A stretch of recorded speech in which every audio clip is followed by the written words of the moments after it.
how would you bring closer the concept of spirituality to a person that's absolutely closed to such a topic? I mean, like, but absolutely closed, not in a matter that he doesn't want to listen anything about it, but like he just doesn't believe in anything that you just spoken about. Yeah. Like, how do you bring the subject of spirituality closer to the people that think that the very idea of God or higher potentials that we all have within us are just a silly idea? Like Shakespeare said in Hamlet, there are many things in heaven and earth, Horatio, that are dreamt of in your philosophies. So that's exactly one point. When you tell a person, all you have to do is that just believe in the energy which is called you. That's it. Nothing else, nothing external. Just know that there is an energy which is activating your life. When it goes, we call it dead body. That remembrance is enough as an active spiritual awareness. Because we don't have to know the dimensions of awareness at that time, initially. But we know very well there is an energy inside. We may not feel it, touch it. Just like electricity is not visible unless there is a light bulb. Like this, there is a story, this child asked, the father told the child, hey, look here, you are walking consciousness. You know, you are living walking consciousness. So child said, I don't feel so. I'm a man, I'm a human being. So how do you prove it? So father said, bring some fire. So the son brought a lamp, lit lamp. So father said, I told you to bring fire. Why have you brought a lit lamp? So he thought, oh, you want fire. So he brought a burning charcoal. So father said, you bring me charcoal. Why not fire? So father, without a medium, how can I bring fire? So father said, how can the consciousness operate without a medium called you? That's why I said you are also a medium. So this awareness is enough to start with. Then we can explore deeper levels of consciousness. First is being aware that there is an electricity passing through all of us and illuminating us, making us visible in the world. Same electricity goes through human beings, same electricity goes through animals, birds, every being. It's all one and activates them. But when it is going through animals, they live their entire life based on their nature. A cow lives as a cow whole life. One day it wouldn't decide, okay, let me try to be a tiger today. It never happens. So all the birds, all the animals, whole life, they live their nature, how they are created, what their orientations are, their dimensions are 100%. They don't change. But human beings use intelligence and imagination to exist. So we have explorations of various nature. We explore our lives and we design our lives. So that difference we have. But what happens is that when mind and intellect, mind is the processor of emotions, intellect processor of information, ego processing the personality related matters. So these three aspects confuse us. We believe ego tells, hey, all these things belongs to you. This position is yours. Place is yours. Relations are yours. So we start owning them.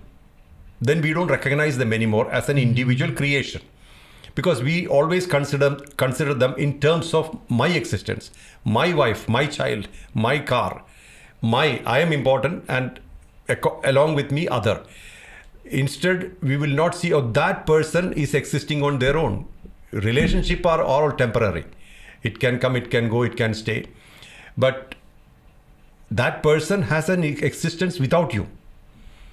So that understanding will come when you start simply analyzing life. When you simply look at life, you will know. A dog, domestic dog, in my house or another person's house, it will have its all nature. It will bark, it will eat food, it will sleep. It doesn't change anything. Also, like we call my children, but we never picked them up from the shop. They happen to us, through us, but they have their existence. They have their inclinations, tendencies, completely different from us probably. And because of brainwashing and because of coaxing, they might follow what you follow. But apart from that, if you leave them individually, they are unique. So everybody in the world are unique. Our thumb impression is unique to us, or that nobody is like that. 8 billion people have 8 billion impressions, expressions, relevance in the world. So if we understand that, so for a complete ignorant person to talk about God, all you have to say is that there is some energy in you which is making you, which is taking you through 3 states every day. First state is state of waking. We are awake. We have an identity. We have a personality. Second state is we have a dream state. That is also an experience state, but we are sourcing the experience from the stored data inside. And third state, deep sleep, where you have no external state, nor internal state. You have no state. Like death. 24 hours. This is going. And each time the flavor is different. So who's awake all this time? Who's awake? Who's being awake, and who is taking you through these times? 3 states. That kind of thoughts are enough to explore deeper and deeper. And these are not unscientific. They are scientific. You can actually explore and go deeper with these thoughts and find yourself. At least you will understand that there is an energy inside us. Like, for example, energy inside us, you can call it soul, or you can call it any name, energy, soul, whatever name. That energy is never particularly oriented on you. Same energy, if it enters the body of an animal or a pig, it will behave like a pig. And the energy is not suffering. That's not worried about it. Now, the same energy in you or me will operate as you and me, as separate. But the same energy in an elephant will behave like an elephant, and the elephant, that energy will never compare, that in Mohanji's body was better.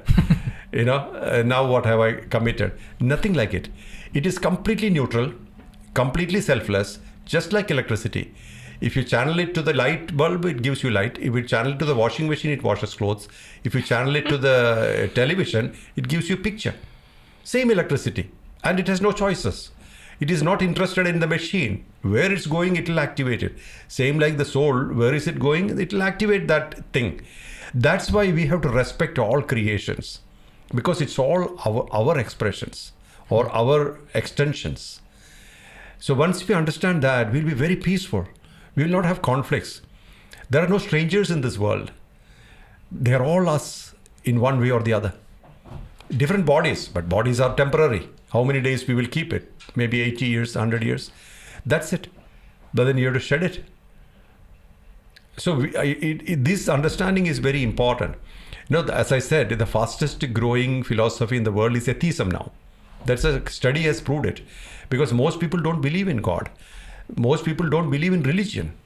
And that's the way the trend is happening, because of the indoctrination and the forcing and the rigidity.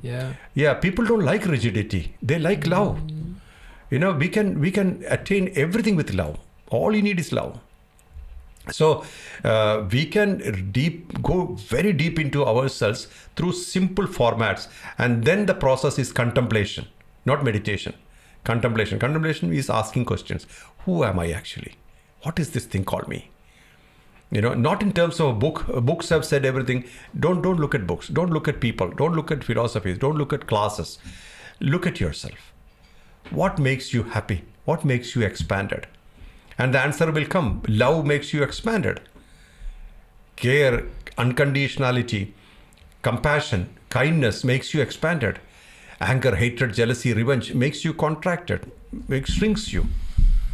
So we understand what's good for us, right? We all have that capacity to know.